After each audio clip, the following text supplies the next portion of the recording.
Bismillahirrahmanirrahim. Assalamualaikum warahmatullahi wabarakatuh. Alhamdulillah, wassalatu wassalamu ala Rasulillah Sayyidina wa Maulana Muhammad ibn Abdullah wa ala alihi wa sahbihi wa man tabi'ahu wa mawalah. Yang saya hormati Bapak Sahibul Bait beserta seluruh keluarga, Bapak Haji Endar Muda, Bapak tak dapat saya sebutkan satu persatu, alim ulama, cerdik pandai, hadirin, hadirat, ibu-ibu, bapak-bapak, adik-adik. InsyaAllah kita ini semua adalah hamba-hamba yang dimuliakan oleh Allah Subhanahu Wa Taala. Amin ya Rabbal Alamin. Saya tadi solat asar di masjid seberang zuhur. Solat zuhur. Selesai solat zuhur mencari alamat nih, dibimbing oleh Pak Pegawai PLN. Sampai di depan ragu saya buka SMS balik. Karena di dalam SMS itu undangan rumah baru. Tapi dari tendanya macam orang rumah baru. Jadi takut saya salah alamat, salah undangan. Jadi ternyata begitulah kalau Pak Endar Muda membuat acara. Jadi dikemas yang begitu indah, Masya Allah. Bapak dan Ibu hadirin yang dimuliakan Allah Subhanahu Wa Taala. Kalau melakukan suatu amal itu mesti ada dalilnya. Kalau tak ada dalilnya, kata Nabi, man ahdatsa fi amrina hadza ma laysa minhu. Siapa yang membuat amal tak ada dalilnya, fa huwa raddun, maka amal itu tak diterima, mardud, ditolak oleh Allah Subhanahu Wa Taala. Lalu kita berkumpul siang ini, datang menyambut undangan saudara kita, makan bersama, mendengarkan bacaan Al-Quran, bersyukur, ikut merasa senang dengan saudara seiman. Apa dalilnya? Maka seorang ulama bernama Ibnu Hajar Al-Asqalani menyebutkan, ketika Nabi Musa alaihissalam diselamatkan Allah menyeberang Laut Merah sampai ke Palestina, itu terjadi pada tanggal 10 Muharram. Maka Nabi melaksanakan puasa. Mengapa Nabi berpuasa? Bersyukur karena Allah menurunkan nikmat diselamatkan Nabi Musa. Nabi SAW puasa hari Senin. Mengapa Nabi puasa hari Senin? Ketika ditanya, Nabi menjawab, zaka yauma wulidtu, hari itu aku dilahirkan. Nabi bersyukur karena dia lahir ke dunia dengan selamat. Intinya apa?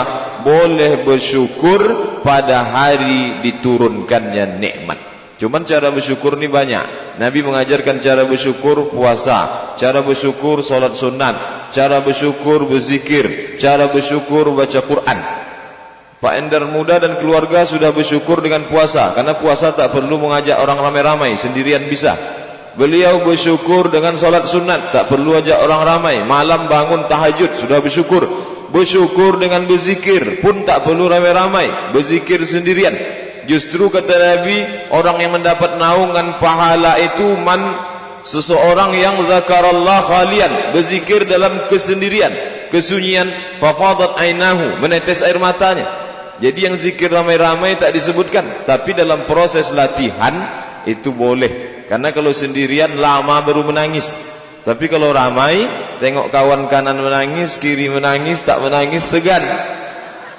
Jadi untuk latihan boleh. Bersyukur dengan cara membaca Quran, sendirian baca Quran. Tapi ada cara yang bersyukur tak bisa sendirian. Ada cara bersyukur mesti panggil orang ramai. Apa itu? Bersedekah.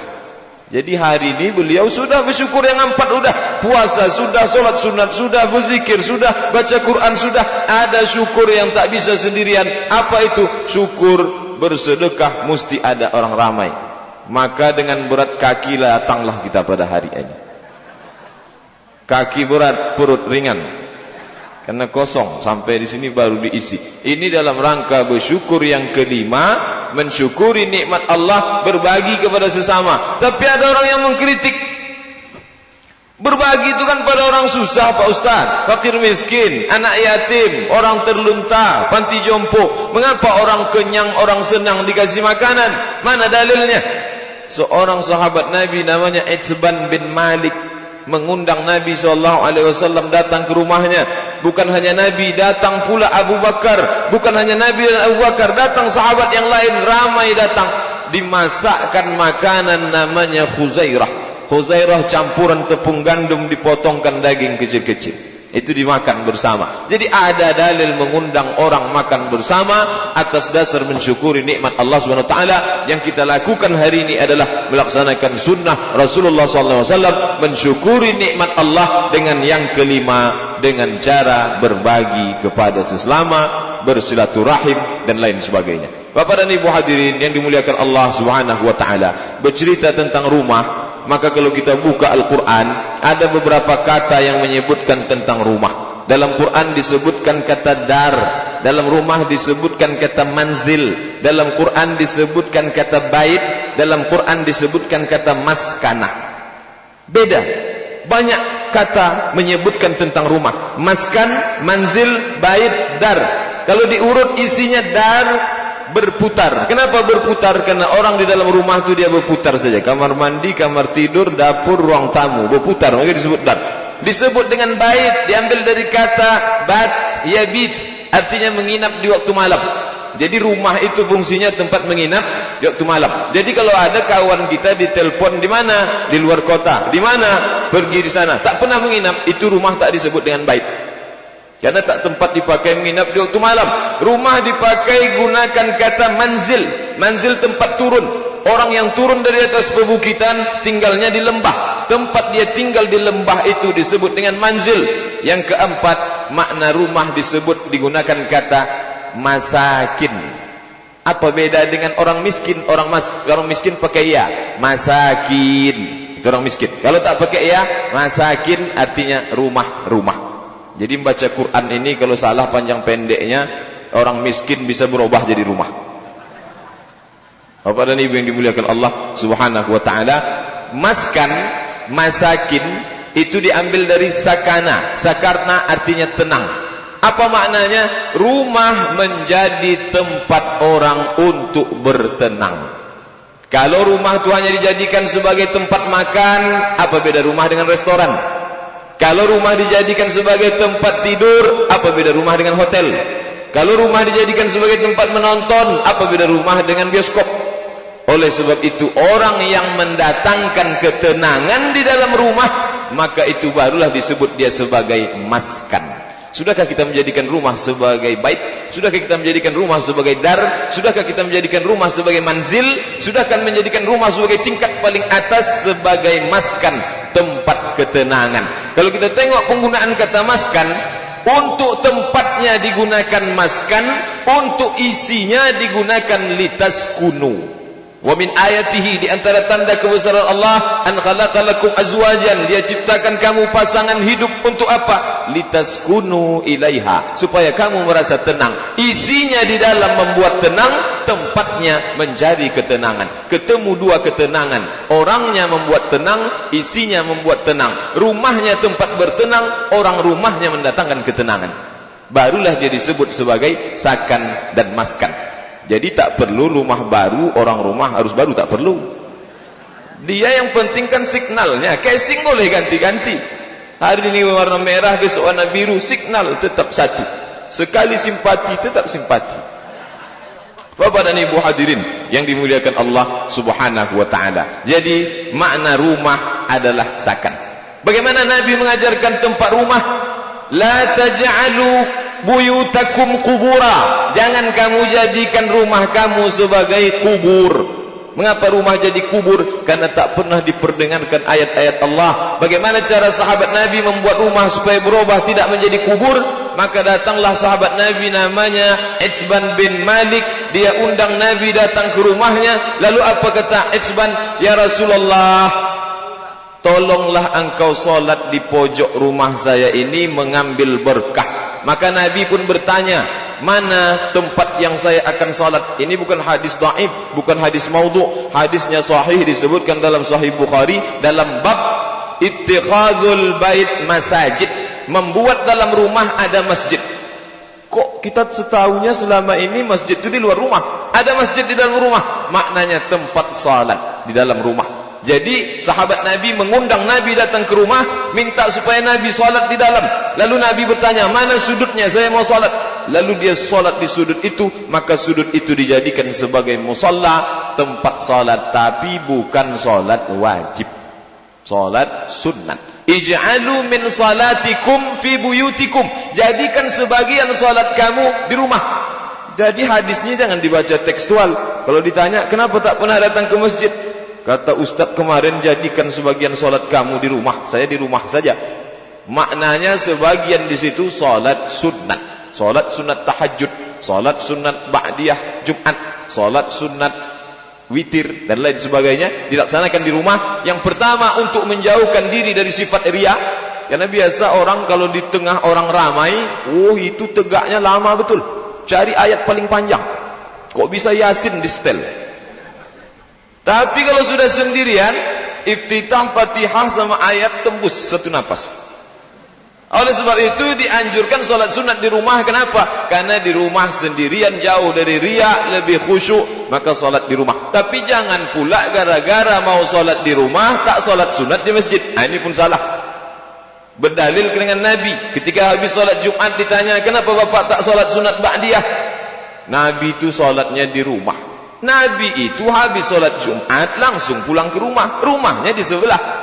Di sebelah Masjid Nabawi itu rumah Nabi. Kita ndak. Setelah salat Jumat duduk dulu warung kopi, bercerita dulu, rumah nun jauh. Oleh sebab itu kalau jaraknya jauh, kita tetap salat sunat di masjid, menjaga kekhusyuan. Tapi sebagian salat kita dilaksanakan di rumah. Kenapa? Kata Nabi, la taj'alu buyutakum qubura. Jangan jadikan rumah kamu sebagai kubur. Salah satu caranya melaksanakan salat sunat ini dijadikan sahabat sebagai tempat salat, namanya musalla. Bagaimana cara lain supaya rumah jangan jadi kuburan? Membaca Al-Quran di dalam rumah. Tadi sudah dibacakan Al-Quran, tak tanggung-tanggung. Tadi bapak sebelah saya bertanya, siapa saja yang mengaji ini? Ada qori juara Kota Madia, ada qori juara Provinsi Riau, ada qori juara nasional, ada imam Masjid Agung An-Nur, ada qori juara internasional di Iran. Tak tanggung-tanggung. Bagaimana Pak Endar mengumpulkan qori-qori ini? Setahu kita dia mengumpulkan sawit selama ini, mengumpulkan qori pada hari ini. Ini usaha untuk membangkitkan gairah membaca Al-Quran di dalam rumah. Ini start point. Startnya dipanggilkan qari-qari, selanjutnya dilanjutkan tradisi membaca Al-Quran di dalam rumah. Dulu kita diajarkan kalau habis maghrib sampai ke isya mengaji di masjid. Dua saja, mengaji di masjid. Kalau tak mengaji di masjid, mengaji di rumah. Saya pribadi khatam Al-Quran itu tak mengaji di masjid, mengaji di rumah. Saya khatam dari Al-Fatihah sampai An-Nas dengan ibu saya di rumah. Setelah itu baru mengaji ke tempat lain. Tapi zaman sekarang enggak. Orang sudah dilalaikan, banyak yang melupakan. Zaman dulu belum ada lagi Facebook, zaman dulu belum ada lagi Twitter, zaman dulu belum ada lagi game. Zaman sekarang habis waktu ini diporsir. Maka Departemen Kementerian Agama membuatkan program maghrib mengaji. Untuk apa? Membangkitkan lagi tradisi lama, menghidupkan kajian Al-Quran dari maghrib menjelang isya. Bisa di rumah, bisa di luar rumah, tapi alangkah baiknya di rumah kita ramaikan membaca Al-Quran bersama keluarga, bersama saudara. Apa maknanya? Na'udzubillah. Dan memang sudah janji kita kepada Allah, sampai usia kita tutup usia, inna lillahi wa inna ilaihi raji'un, meninggal kita, tinggal anak itu di rumah. Maka ketika dia lewat di tempat kita sujud itu, ketika dia menengok, menetes air matanya, maka dia berdoa, Rabbighfirli wa liwalidayya warhamhuma kama rabbayani shaghira. Lewat dia di tempat kita biasa salat, datang rindunya, ingat dia dulu bapak saya kalau jam 9 pagi pasti dia duduk di sini salat duha. Maka berat pun langkah kaki dia akan beruduk dia salat duha di tempat itu. Apa sebab? Mengingat orang tua zaman dulu. Itu kalau kita buatkan satu pojok untuk berzikir, baca Quran dan salat sunat. Tapi kalau dibuatkan satu pojok salon untuk minum kamput, nanti setelah kita mati dia pun ingat dulu bapak saya kalau malam tahun baru ramai-ramai diundangnya orang pesta sabu ke sini. Mari kita buat tradisi yang tak baik itu. Oleh sebab itu apa yang dilakukan Pak Endar Muda hari ini bagian dari dakwah, ini bagian dari mengajarkan sunnah yang baik kepada anaknya khususnya dan keluarganya. ini akan dilanjutkan 20-30 tahun akan datang, kita musnah dari permukaan bumi ini. Tradisi yang baik ini akan tetap mereka laksanakan. Apa kata Nabi? Man sanna fil islami sunnatan hasanatan, siapa yang melaksanakan sunnah yang baik, falahu ajruha wa ajru man amila biha, dia dapat pahalanya. Ketika dia meninggal dunia, anaknya melanjutkan, maka pahala itu tetap mengalir. Itulah yang kita inginkan pada hari ini. Bapak dan Ibu hadirin yang dimuliakan Allah Subhanahu wa taala, yang kita lakukan petang ini akan selesai, berakhir waktu maka berakhirlah acara. Tapi orang lain akan terinspirasi, dan inspirasi itu dia wujudkan dalam bentuk amal, lalu diikuti oleh orang lain. Bisa dibayangkan, 1 menular 10, 10 menular 10, menjadi 100 ribu, sejuta, dan lain sebagainya. Ini akan menjadi investasi dunia akhirat yang akan kita kutip amal jariah di akhirat kelak. Bapak dan Ibu hadirin yang dimuliakan Allah Subhanahu wa taala, pertama, membuat sudut di rumah sebagai tempat salat, zikir dan baca Al-Qur'an supaya kita menjadi beramal di dalam rumah. Satu lagi yang diajarkan Nabi sallallahu alaihi wasallam juga disebutkan dalam Al-Qur'an, ya ayyuhalladzina amanu, hai orang beriman, la tadkhulu buyutan ghaira buyutikum, jangan kamu masuk ke rumah selain rumah kamu, hatta tasta'nisu wa tusallimu, mengucapkan salam. Mengucapkan salam apa maknanya? Memberikan ucapan, 3 ucapan dalam satu hembusan nafas. Assalamualaikum warahmatullahi wabarakatuh kepada orang di rumah. Walaupun itu orang rumah kita sendiri, kita ucapkan salam. Tak ada orang di rumah, ada makhluk Allah yang lain, jin muslim yang ada di dalam, kita ucapkan salam kepada mereka. Assalamualaikum warahmatullahi wabarakatuh. Bapak dan Ibu hadirin yang dimuliakan Allah, banyak orang menyepelekan salam. Dia anggap ini salam ini bisa diganti dengan selamat pagi. Kalau kita ucapkan selamat pagi, pagi itu saja selamat, siang petang belum tentu ada jaminan keselamatan. Kalau kita katakan selamat datang ya Pak, waktu datang itu selamat, pulang belum tentu selamat. Ketika kita sampai ucapkan, kalau kita sanggup mengucapkan Assalamualaikum, selamat nyawamu, selamat hartamu, selamat rumahmu, selamat anakmu, selamat keturunanmu, selamat agamamu, warahmatullah, Allah mencurahkan rahmat kepadamu, wabarakatuh, ada berkah. Kita tak mintakan barakatuh, yang kita mintakan kepada Allah dalam bentuk plural, jamak, wabarakatuh. Banyak berkah dalam hidup, berkah usia, berkah anak dan keluarga, berkah pendapatan, berkah agama. Itulah yang selalu kita mohonkan, kita mintakan kepada Allah Subhanahu wa taala. Ini diajarkan untuk masuk ke dalam rumah mengucapkan salam. Ini sudah kita jadikan tradisi. Karena sudah menjadi tradisi, maka menjadi kebiasaan. Sesuatu kalau sudah menjadi kebiasaan, hilang maknanya. Hanya di mulut saja mengucapkan, lidah tak lagi mengucapkan Assalamualaikum. Bahkan di tradisi SMS sudah tak lagi murni Assalamualaikum, kum saja lagi, ASL M WRWB. Maka ini tak lagi di bagian doa, kita mengucapkannya Assalamualaikum warahmatullahi wabarakatuh. Bapak dan Ibu hadirin yang dimuliakan Allah Subhanahu wa taala, apa anjuran selanjutnya? 1, 2, 3. Yang keempat kata Nabi sallallahu alaihi wasallam, innal malaikata, sesungguhnya malaikat, la tadkhulu, tak masuk, fil bait, tak masuk ke dalam rumah, fihi tamathil, di dalamnya ada tamathil, patung. Apa definisi patung? Patung itu sesuatu yang berbentuk, baik dipahat, baik dibentuk tanah liat maupun pakai cetakan. Kalau dia berbentuk makhluk yang ada ruhnya, binatang dan hewan, maka malaikat tak masuk. Hadisnya sahih, innal malaikata, sesungguhnya malaikat, la tadkhulu, tak masuk, baitan, ke dalam rumah, fihi tamathil, di dalamnya patung. Tapi yang tak masuk ini malaikat rahmat. Malaikat maut tetap juga masuk. Kalau malaikat maut tak masuk, dah lama saya beli patung Aristoteles, saya pasang biar tak mati-mati. Kalaulah malaikat maut tak masuk ke rumah ada patung, maka tak akan mati-mati pemimpin-pemimpin kafir musyrik, karena semua ada patung. Kalau tak percaya, setiap rumah orang musyrik ada patung. Mana patungnya? Tergantung di tiang. Tapi malaikat tetap masuk.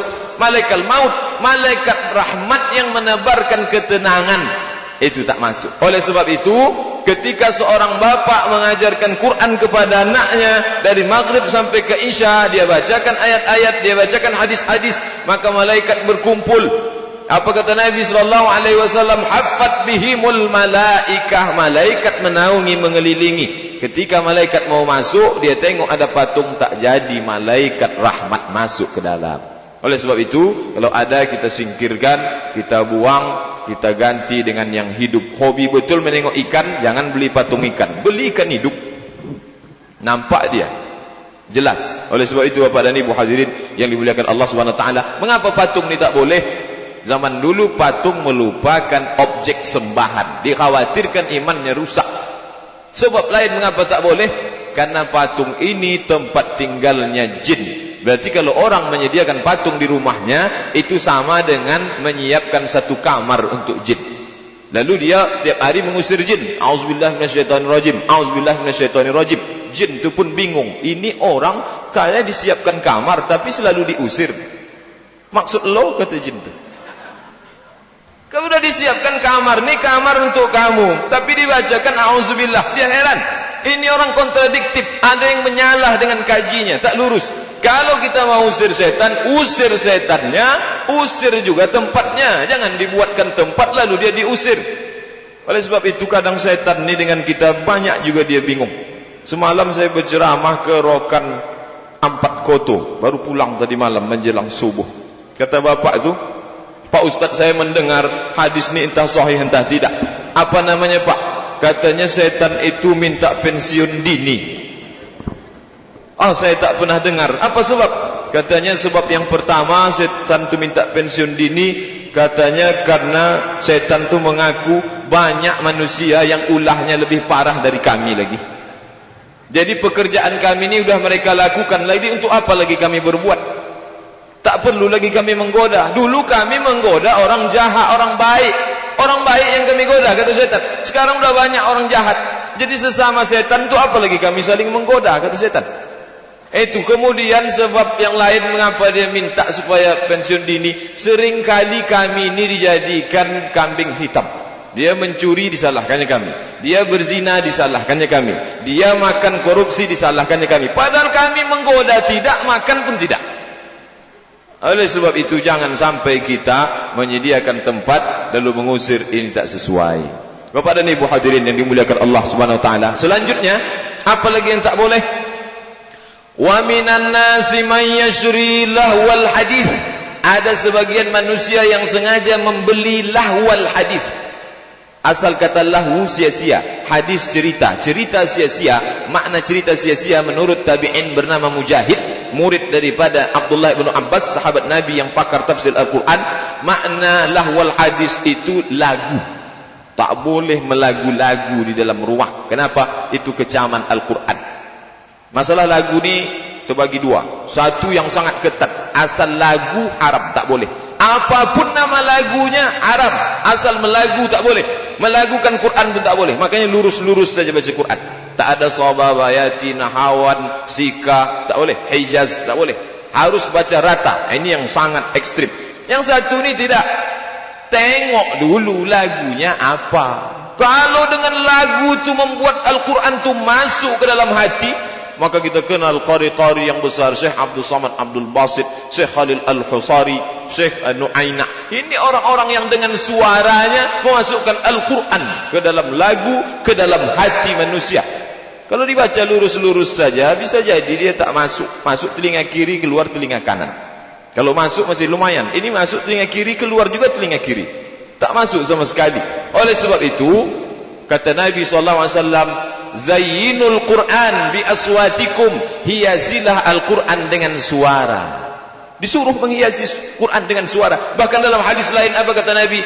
Laisa minna man lam yataghanna bil Quran. Bukan golongan kami orang yang tidak melagukan Al-Quran. Tapi tentulah lagunya lagu yang sesuai, tidak merubah makharijul huruf, tidak merubah panjang pendek dan lain sebagainya. Ini yang menyentuh hati, masuk ke dalam kalbu, sehingga ketika orang mendengar bacaan itu bertambah imannya. Mengapa sahabat Nabi dulu begitu nyaman mendengar bacaan? Boleh jadi karena suaranya bagus, karena lagunya lembut, menyentuh hati, tak terasa lama tegak berdiri. Kita bisa rasakan sendiri. Kalau sudah suara tu ketat, suaranya tak bagus, kurang, maka akan terasa lama. Tapi kalau ayatnya enak didengar, itu akan mempengaruhi kehusyuan salat kita. Demikian juga dengan di luar salat. Ini masalah lagu. Lalu lagu yang dalam bentuk umum, maka seorang ulama bernama Syekh Yusuf Al-Qardawi menulis satu buku judulnya Fiqhul Aghani wal Musiqa, fikih lagu dan musik. Jadi kalau selama ini kita dengar fikih zakat, fikih salat, fikih haji, fikih umrah, fikih taharah, ada namanya fikih musik. Ini perlu Bapak Ibu beli untuk menunjukkan kepada anak-anak. Di situ disebutkan bahwa semua hadis yang melarang tentang alat musik, hadisnya dhaif, tak bisa dijadikan sebagai dalil. Oleh sebab itu hukum musik, hukum lagu sama seperti ucapan. Kalau maknanya baik, maka dia menjadi boleh. Tapi kalau maknanya baik, tak baik, mengajak peperangan, mengajak orang untuk berbuat kekerasan, mengajak kepada perbuatan maksiat, nafsu seks dan lain sebagainya, maka lagu ini haram. Kalau kita dengar tadi lagu yang dinyanyikan oleh saudara-saudara kita, hampir tak ada satu pun yang bertentangan dengan syariat. Lagu yang bagus. Ad-dinu lana, al-haqqu al-adlu lana, wal-haqqu lana, wal-kullu lana. Ad-dinu lana, agama itu untuk kita. Wal-adlu lana, keadilan itu milik kita. Wal-haqqu lana, kebenaran itu milik kita. Wal-kullu lana, semuanya yang baik-baik milik kita. Sehingga kita dengarkan dengan suara yang bagus, dengan irama yang baik, masuk ke dalam hati, maka menjadi kebenaran yang masuk dalam hati orang beriman. Tapi kalau sudah lagu itu tak baik, kata-katanya tak baik, syairnya tak baik, itu akan mempengaruhi kepada perbuatan orang. Semester yang lalu saya mengajar metodologi studi Islam di Fakultas Ekonomi dan Sosial, Fekonsos. Sampai kepada tema tentang lagu, saya jelaskan lagu ini terbagi dua. Kalau lagu itu maknanya baik, mengajak berselawat kepada Nabi, mengajak mengagungkan agama Allah, mengajak membaca Al-Quran, maka dia baik. Tapi kalau lagu ini tak baik, maka dia mendatangkan azab Allah, maka hukum lagu itu pun haram. Tapi mahasiswa ini kadang dia congkel-congkel. Mana contoh yang tak baik Pak Ustaz? Banyaklah lagu yang tak baik, kamu sendiri bisa dengar. Iya, kami mau dengar, cuman bunyinya. Terpaksalah saya nyanyikan satu lagu. Apa saya bilang? Kalau kamu mau dengar lagu tak baik, inilah dia dengar lagunya. Tak ingat saya lagunya. Tapi Bapak dan Ibu bisa mendengarkan lagu-lagu yang tak baik. Generasi yang sekarang ini dia mau alternatif. Kalau dikatakan ini tak baik, ini tak baik, ini tak baik, dia akan tanya, yang baik itu mana? Mana yang baik? Apakah dia mesti menunggu ada orang selamatan rumah baru dia mendengar lagu baik? Oleh sebab itu tadi saya sampaikan ke Pak Zulkifli RMA, ini direkam, suara yang bagus, ada klipnya yang bagus, disampaikan kepada orang. Jadi ketika kita mengatakan ini haram, ini syubhat, ini tak baik, ketika dia bertanya mana yang baik, ini yang baik. Ini. Kalau dikatakan ini penyanyi yang tak baik, ini ganteng-ganteng, yang baik pun ganteng-ganteng juga. Itu suaranya bagus juga. Jadi ada alternatif supaya tampaklah itu.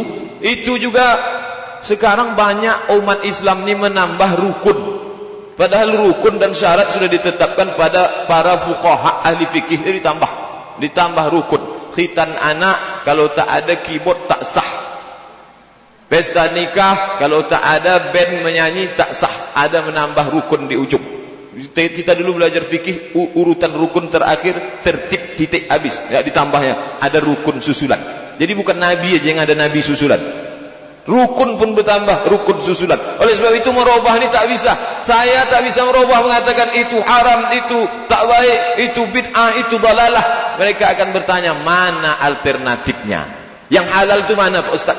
Oleh sebab itu yang menjadi jawaban saudara-saudara kita yang menekuni bidang marawis ni, lagunya itu akan menunjukkan kepada yang baik di samping hal-hal baik yang lainnya dalam bidang seni. Karena dalam Islam ni ada seni lagu, seni tulisan, seni kaligrafi, seni gambar dan lain sebagainya. Bapak dan Ibu hadirin yang dimuliakan Allah Subhanahu wa taala, poin terakhir, hari ini kita diajak untuk mengukur iman. Itu poin terakhir yang ingin saya sampaikan. Setelah bercerita tentang apa yang layak untuk rumah, apa yang tak boleh untuk rumah, poin terakhir kita diajak mengukur iman. Bagaimana cara mengukur iman? Kata Nabi, la yu'minu ahadukum, kamu tak beriman sampai kapan? Hatta yuhibba li akhi, sampai kamu sayang pada saudaramu ma yuhibbu li nafsi, sama seperti sayang pada diri sendiri. Kita datang ke sini, rumah ini bukan rumah kita, Bukan ada urusan, tak ada hubungan dengan kita, tapi kita ikut merasa senang. Mengapa kita ikut merasa senang? Karena kita ikut merasakan senangnya Pak Haji Endar Muda. Senang dia, senang kita. Susah dia, susah kita. Itu sifat orang beriman. Tapi orang banyak disebutkan dalam Quran tak begitu. Bagaimana sifat kebanyakan orang? In tamsaskum hasanatun. Kalau kamu dapat nikmat, tasuhum. Mereka susah hati. Wa in tusibkum sayyi'atun, tapi kalau kamu dapat musibah, yafrahu biha, senangnya bukan main. Jadi kalau dapat SMS, silakan datang Pak Endar rumah baru. Oh, susah hatinya. Tapi kalau dikatakan dapat musibah, bersyukur. Ini bukan sifat orang beriman. Hari ini kita datang. Apa makna kita datang? Ikut merasakan perasaan orang seiman. Ikut merasa senang, ikut merasa susah. Ikut merasa susah namanya takziah. Ikut merasa senang namanya tahniah. Salah satu cara mengungkapkan tahniah diucapkan dengan ucapan selamat. Mengapa diucapkan selamat? Mengusir rasa hasad yang ada di dalam. Kita ucapkan selamat, mengusir rasa dengki, iri dalam. Diucapkan selamat. Selamat ya Pak. Tapi ucapan selamatnya mesti tulus. Jangan ucapkan selamat gigi rapat. Itu tak tulus. Di samping mengucapkan selamat sebagai ungkapan orang beriman, yang pertama datang dulu. Karena kata Nabi, hakul muslim alal muslim sittun. Kewajiban seorang muslim terhadap muslim yang lain 6. Salah satunya, idza da'aka fa'ajibhu. Kalau engkau diundang wajib datang. Hari ini kita datang memenuhi undangan. Kemudian mengucapkan selamat. Kemudian jangan lupa mendoakan. Selesai salat kita doakan, ya Allah, berikanlah rahmat kepada saudaraku, berikanlah curahan nikmat kepadanya, berikan ketenangan batin kepadanya, balas semua kebaikannya. Maka malaikat mendoakan juga kita. Apa kata malaikat? Amin walaka mithluh. Perkenankanlah ya Allah, engkau dapat yang sama macam yang engkau doakan untuk saudaramu. Kepada ibu hadirin yang dimuliakan Allah, itulah yang saya dapat sampaikan pada kesempatan kali ini. Mudah-mudahan ada manfaatnya. Yang baik datang dari Allah, yang tak baik dari diri saya sendiri. Kita akhiri dengan membaca kafaratul majlis. Subhanakallahumma wa bihamdika, asyhadu an la ilaha illa anta astaghfiruka wa atubu ilaik. Wassalamualaikum warahmatullahi wabarakatuh.